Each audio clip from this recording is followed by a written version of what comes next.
So I was really excited to try Clip Studio Paint. A lot of the folks I watch on YouTube or follow on social media seem to recommend it highly. Unfortunately, that was not my impression of the program. Granted, this is the first time I'm using it, but I found the UI to be clunky and not very intuitive.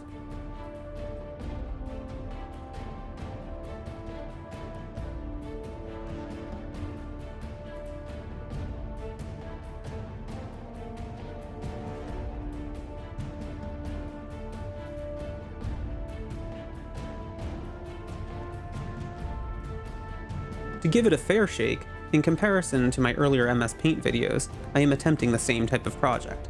I changed the subject to Lagertha from the TV show Vikings and Norse Tales to keep it interesting. But you'll see I'm using the same blue pencil technique for my first layer as I did in the MS Paint videos, part 1 of which is linked above if you have not seen it.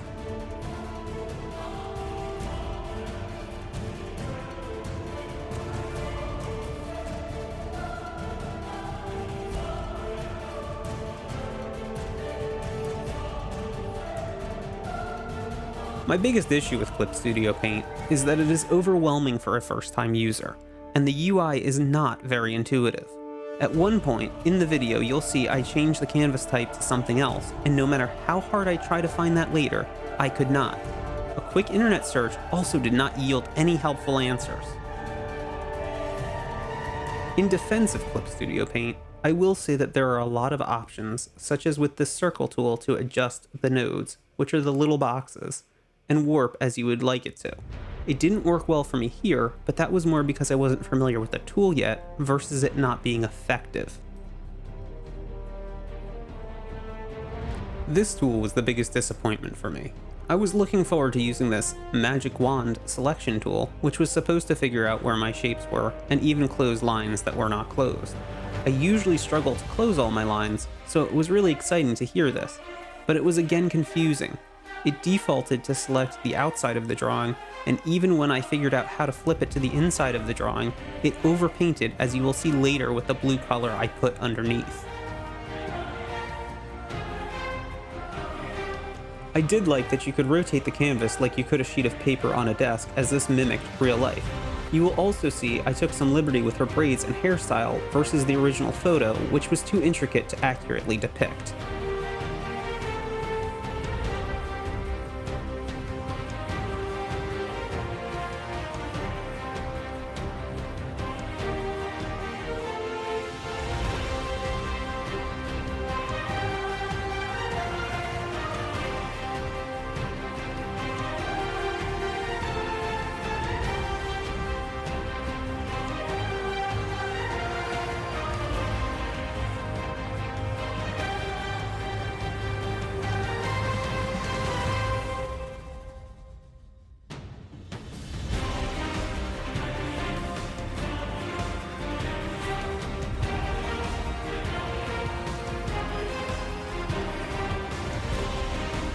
Her right eye was bugging me this whole time, and I knew it wasn't the right size. The two most helpful things to remember about drawing eyes are, first, they are in the middle of the face. Many people draw them too high.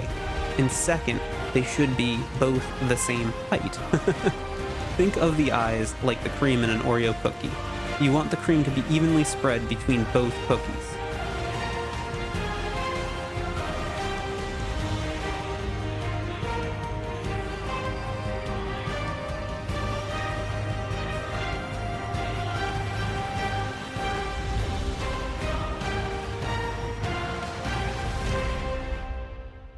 Trying to figure out an effective way to create the chainmail on her armor was difficult. But remember, art is about experimenting with what works and what doesn't.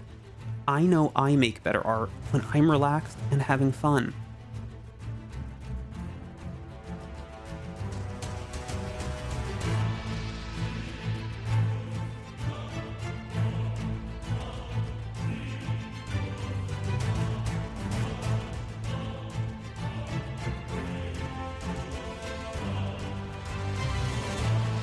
I do have to say that this curved line tool was probably my favorite and the easiest to use.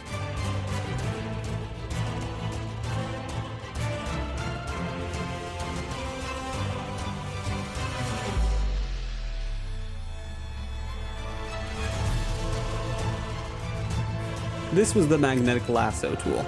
It was a little easier for me to use personally, as I could trace the areas that I wanted to color with the stylus on the drawing tablet I was using.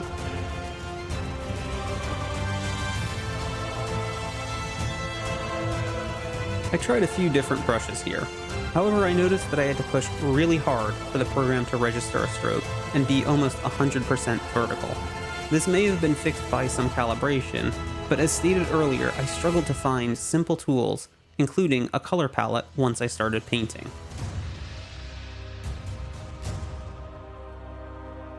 This blend tool was nice, as I noticed that Catherine Winnick, who plays Lagertha, looked flushed.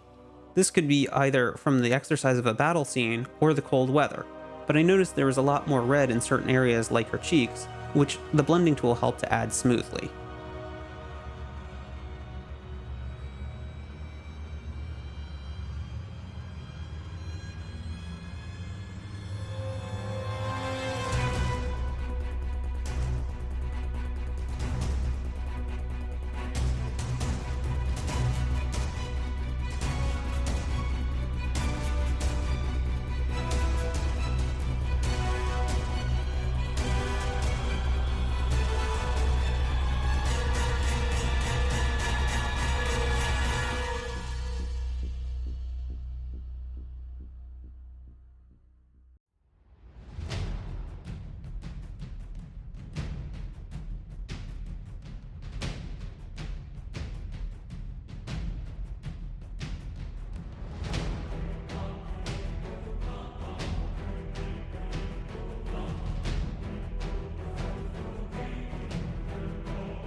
Here I was attempting to get the magnetic lasso tool to highlight the lips, but it was proving difficult.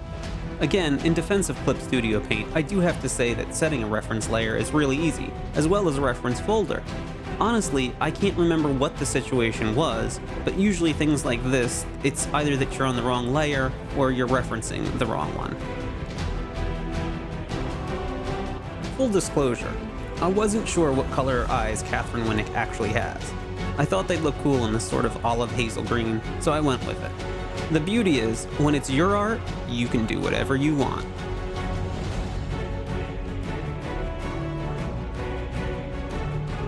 Her hair in the first photograph was basically platinum blonde, so I went a little darker with it to make tones more noticeable. There are some areas I miss on the first pass, and I also wish I had left out those few strands of hair going in the opposite direction in hindsight.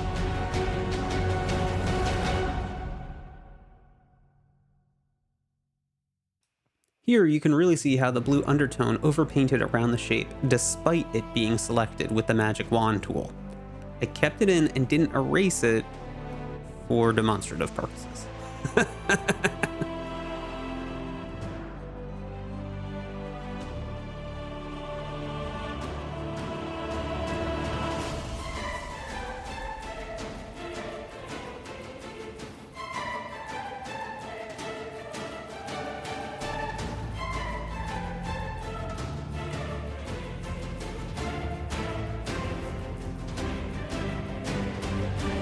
I was kinda curious how this would go, as I wanted to make her eyebrows fully blonde. It took some fidgeting, but I feel I got close in the end.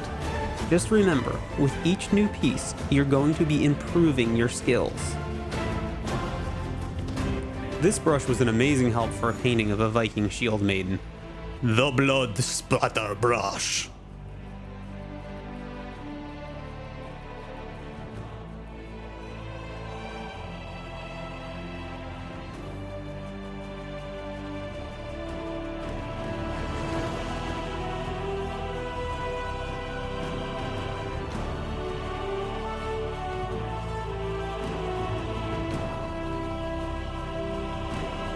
Something that I discovered was helpful was turning off my black ink outline layer so that only the paint was visible. I then looked to see what was visible as a shape and what was not, then corrected with the right shadows and highlights.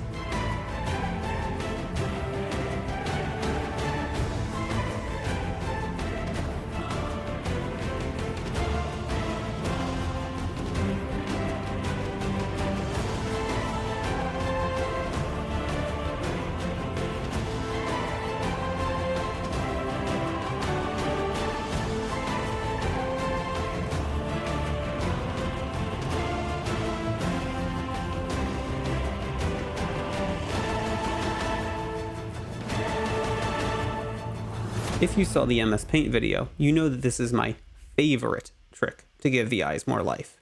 It was a lot easier in Clip Studio Paint, as there was more control over the opacity of the white dots.